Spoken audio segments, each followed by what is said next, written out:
Só os amantes de viagens sabem o que é sentir o prazer de conhecer novos lugares. Para essas pessoas, isso não tem preço. Mas o que essas duas jovens não sabiam é que aquela seria a última viagem das duas.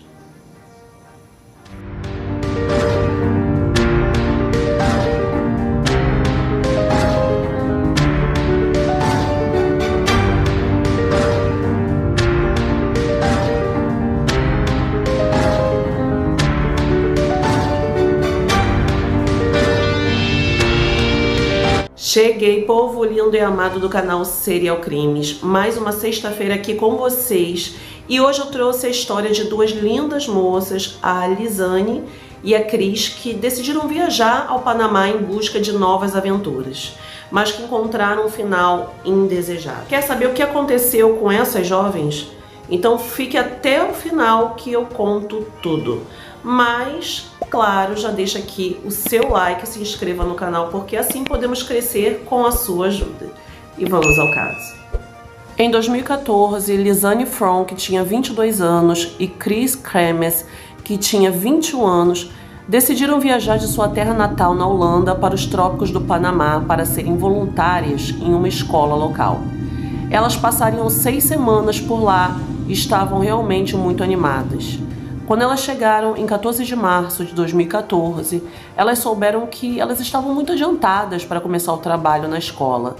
Cris ficou muito chateada com a falta de comunicação e decidiu falar com o diretor da escola no dia seguinte, pois o combinado havia sido aquela data. Mas mesmo decepcionadas, as moças decidiram aproveitar ao máximo a chegada antecipada e planejaram fazer uma trilha para conhecer melhor as belezas do local onde estavam. Na época, elas estavam hospedadas com uma família local e com um cachorro de estimação chamado Azul, que elas levaram com elas. Embora a dupla tivesse uma trilha planejada para o dia seguinte, elas decidiram ver o que poderiam fazer sozinhas. Essa decisão seria fatal. As meninas então decidiram explorar a área ao redor do vulcão Baru por conta própria. Aquele trecho geralmente é fácil de explorar. Alguns turistas já haviam se perdido na área ao longo dos anos, mas quase sempre conseguiam encontrar o caminho de volta por conta própria. Elas então decidiram que essa trilha seria um bom aquecimento para a trilha do dia seguinte. Então elas juntaram o que precisariam em uma única mochila e começaram a trilhar por volta das 11 horas da manhã com o cachorro Azul. A família com quem elas estavam hospedadas sabiam da trilha e pensavam que as meninas voltariam em 5 ou 6 horas. Mas conforme as horas passavam e elas não voltavam, a família se preocupava e começaram a achar que algo estava errado. Eles entraram em contato com a mãe de Lisane na Holanda, perguntando se ela tinha notícias da filha, mas a menina não entrou em contato com ela. A anfitriã pensou que as duas estavam se divertindo em algum lugar, afinal elas estavam de férias. Então a família decidiu não acionar a polícia. Mas na manhã seguinte, Lisane e Cris ainda estavam desaparecidas, e as pessoas começaram a se preocupar sobre o bem-estar delas. O guia turístico da trilha que fariam chegou para encontrá-las, mas as meninas não apareceram. As famílias das meninas também tentaram entrar em contato com elas, mas não conseguiram. Foi então que 2 dias depois do desaparecimento das meninas, a família anfitriã acionou as autoridades. Um pequeno grupo de busca na área foi organizado e sua rota foi mapeada. Ao buscar informações, a única pista foi um rapaz local que se lembrava delas pedindo informações sobre direções e ele as aconselhou a pegar um táxi de volta para a cidade. Quando nenhum progresso foi feito, as famílias das duas meninas voaram para o Panamá junto com unidades especiais holandesas. Após 10 dias de busca e oferecendo uma recompensa de $30 mil, eles ainda não tinham nenhuma informação. Dias se seguiram sem nenhum resultado. Helicópteros fizeram buscas do céu e homens buscavam pela área florestal, mas todos os esforços foram infrutíferos. Mesmo depois que as famílias holandesas chegaram ao Panamá e aumentaram os esforços de busca, a localização das meninas permaneceu um mistério. Conforme os dias passavam e se transformavam em semanas, diferentes teorias começaram a surgir. Sem sinal das meninas nas montanhas, as pessoas começaram a espalhar que elas foram vítimas de um crime. Após 10 dias de busca intensiva, os esforços acabaram diminuindo. Mesmo assim, a caçada por pistas continuou por 10 semanas, quando uma descoberta esperançosa foi feita. Semanas se passaram sem nenhum sinal das meninas e nenhuma pista sugerindo o que podia ter acontecido com elas. Então, 10 semanas após o desaparecimento, uma mulher local da tribo Ngab descobriu uma estranha mochila azul ao longo da margem de um rio a mais de 90 quilômetros da casa da família anfitriã.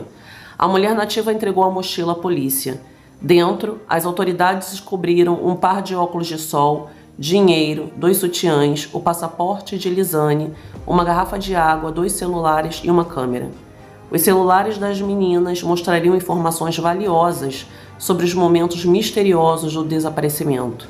Mas em vez de fornecer respostas, os itens levantaram mais perguntas.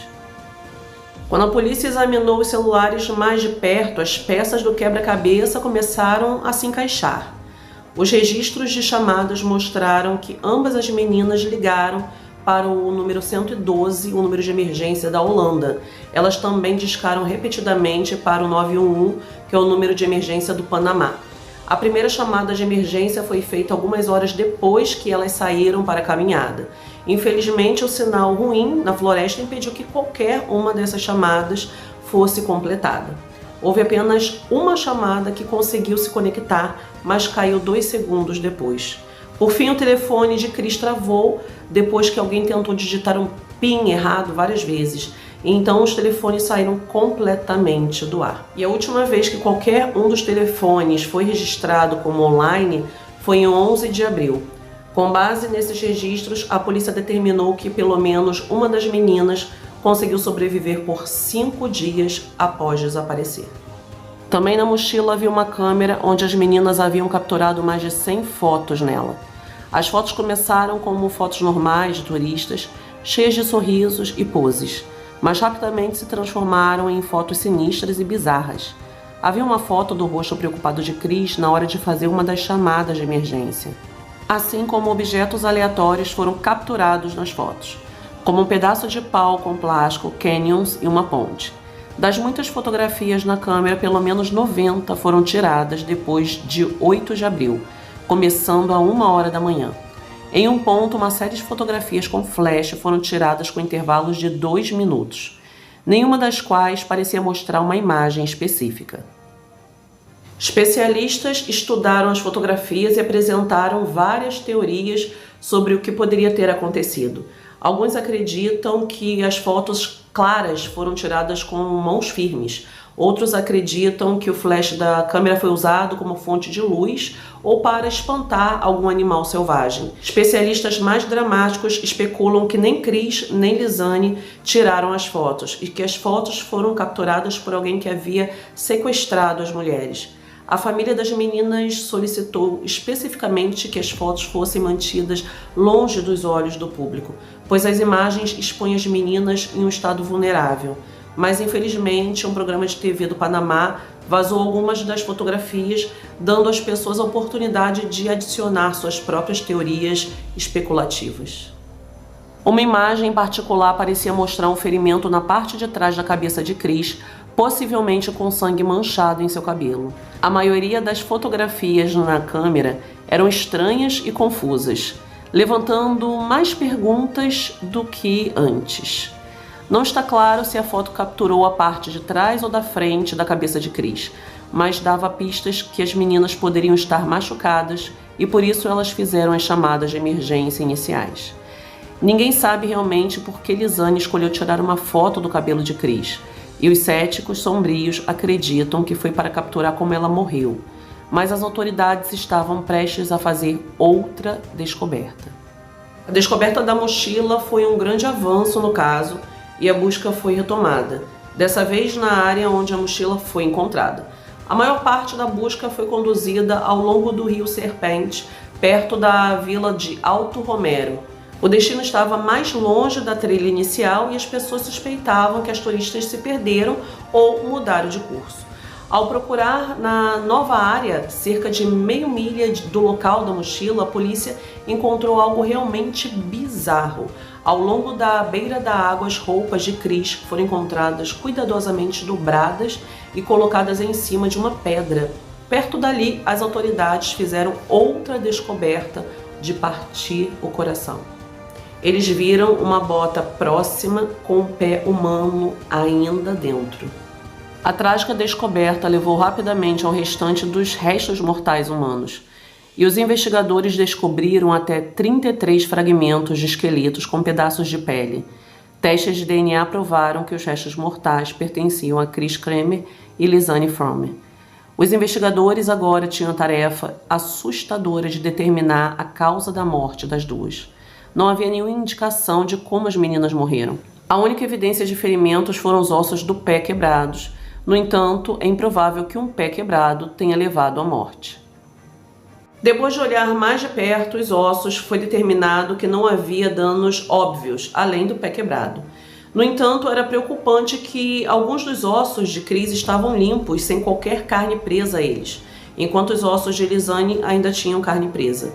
Como as condições climáticas não poderiam ter causado essa condição, as pessoas acreditam que a retirada dos resíduos dos ossos havia sido feita com produtos químicos. Essa prática era comum entre o cartel mexicano para se livrar de evidências. Depois que os corpos foram encontrados, a polícia teve que determinar se houve crime envolvido ou se as turistas morreram devido a ferimentos obtidos na floresta. Uma investigação maior levou a entrevistas de possíveis suspeitos, incluindo 2 holandeses e a família anfitriã. Primeiro, a polícia investigou a família anfitriã. Eles descobriram que todos os pertences das meninas ainda estavam na casa, mas não encontraram mais nada de errado.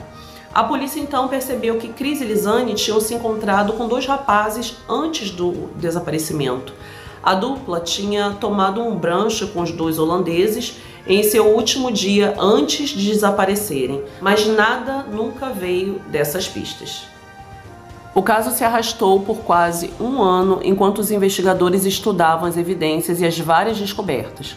No final, eles determinaram que as meninas sofreram um acidente enquanto exploravam a trilha.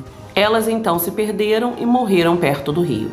Com base nas fotografias e tentativas de contato com os serviços de emergência, as autoridades suspeitam que Chris sofreu um ferimento e que a dupla se perdeu no escuro da floresta. Lizanne ainda tentou encontrar o caminho de volta, mas não sobreviveu. Supõe-se que após as mortes, seus restos mortais foram rapidamente decompostos. Finalmente as famílias tinham respostas, mas a teoria oficial seria suficiente? Pessoas que acompanhavam o caso não aceitavam o fato do caso ter sido atribuído a uma agência nacional de proteção civil, ao invés de técnicos criminais. Enquanto as autoridades do Panamá apresentaram uma teoria, houve muitas críticas sobre como os investigadores lidavam com o caso. Uma repórter do Jornal do Panamá, La Estrela, descreveu o caso como uma bagunça. Ela alegou que a mochila encontrada havia 30 impressões digitais e que nenhuma foi investigada. O repórter também expressou preocupação sobre discrepâncias com as evidências eletrônicas. Por exemplo, a condição dos dispositivos não se alinhavam com as expectativas com base de onde eles foram encontrados, porque os celulares foram encontrados no rio e não estavam com água nem em seu interior, nem as câmeras danificadas. Os eletrônicos foram encontrados em condições perfeitas. A polícia também não conseguiu investigar mais profundamente uma imagem que foi apagada da câmera. O advogado da família Kremer, Henrique Arrocha, também expressou preocupação. Ele alegou que não houve investigação forense adequada na cena do crime e que partes importantes do corpo ainda estão desaparecidas. O manuseio incorreto das evidências e as teorias da conspiração subsequentes eram difíceis de ignorar. Eventualmente, as pessoas começaram a falar sobre um possível acobertamento. Alguns acreditavam que os povos indígenas da área mataram e comeram as turistas antes de entregar as evidências, como um gesto de cooperação. Outros especulam que Chris e Lizanne se encontraram no lugar errado, na hora errada, e cruzaram caminhos com cartéis ou traficantes de órgãos, explicando por que suas partes de corpos estavam tão dispersas. Independentemente do que realmente aconteceu, As pessoas parecem certas de que as autoridades do Panamá estão intencionalmente se mantendo em silêncio, esperando evitar um impacto negativo no turismo. Desde que Cris e Lizane desapareceram e seus restos mortais fragmentados foram encontrados, outros 24 turistas desapareceram na área ou apareceram mortos, e a falta de respostas e teorias especulativas inspiraram os investigadores a revisitarem o caso. Poderia haver um serial killer naquela área? Bem, até agora a verdade sobre esses novos desaparecimentos não foi descoberta. E nós ficamos aqui na expectativa que os verdadeiros culpados sejam encontrados. Bem, pessoal, é isso. E eu vou ficando por aqui, já te aguardando na próxima sexta-feira, combinado? Uma ótima semana a todos vocês!